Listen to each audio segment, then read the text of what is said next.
ओंकार स्मरण।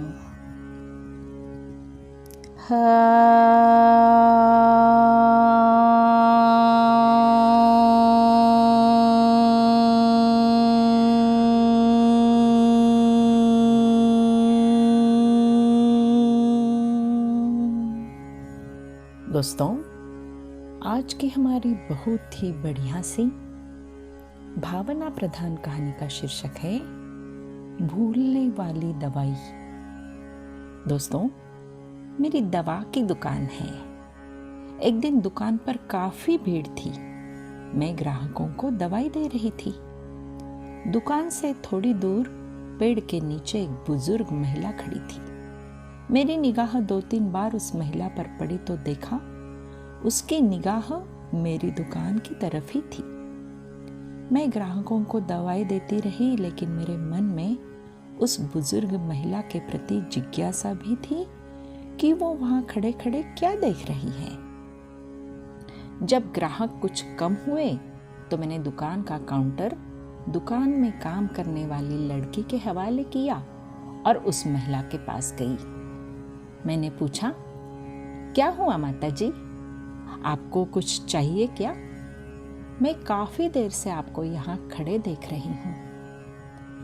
मेरे इस सवाल पर बुजुर्ग महिला कुछ सकपका सी गई, लेकिन फिर हिम्मत जुटाकर उसने कहा, मेरे 2 बेटे हैं, दोनों दूसरे शहर में रहते हैं। हर बार गर्मी की छुट्टियों में बच्चों के साथ मुझसे मिलने आ जाते हैं, लेकिन इस बार उन्होंने कहीं पहाड़ों पर छुट्टियां मनाने का निर्णय लिया है, इसलिए इस बार वो हमारे पास नहीं आएंगे। यह समाचार मुझे कल शाम को ही मिला। कल सारी रात मैं ये बात सोच सोच कर परेशान रही। 1 मिनट भी सो नहीं सकी। आज सोचा था तुम्हारी दुकान से दवाई लूंगी, लेकिन दुकान पर भीड़ देखकर यही खड़ी हो गई। सोचा जब दुकान पर कोई नहीं होगा तब तुमसे दवा पूछूंगी। हाँ, बताइए माँ जी, कौन सी दवाई चाहिए आपको? मैं अभी ला देती हूँ, मैंने कहा। बेटा, कोई बच्चों को भूलने की दवा है क्या? अगर है तो ला दो, भगवान तुम्हारा भला करेगा। इससे आगे का शब्द सुनने की मेरी हिम्मत नहीं थी। मेरे कान सुन्न हो चुके थे। मैं उनकी बातों का बिना कुछ जवाब दिए चुपचाप दुकान की तरफ लौट आई। उस बुजुर्ग महिला की दवा उसके बेटों के पास थी, जो शायद दुनिया के किसी मेडिकल स्टोर पर नहीं मिलेगी। इससे आगे का शब्द सुनने की मेरी हिम्मत नहीं थी।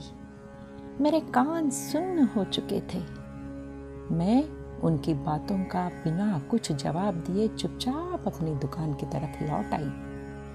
उस बुजुर्ग महिला की दवा उसके बेटों के पास थी, जो शायद दुनिया के किसी मेडिकल स्टोर्स पर नहीं थी। मेरे मन में विचारों की आंधी चल रही थी। मैं उस पेड़ के नीचे खड़ी उस बुजुर्ग महिला से नजरें भी नहीं मिला पा रही थी। मेरी भरी दुकान भी उस महिला के लिए खाली थी। मैं कितना असहाय थी, ये बात या तो मैं जानती थी या मेरा भगवान। अब जब भी मैं अपने शहर में ये सुनती हूँ कि इस बार गर्मियों की छुट्टी में हम गांव न जाकर कहीं और घूमने जा रहे हैं, तो वो पेड़ के नीचे उस माता जी की वेदना अंदर तक झंझोड़ देती।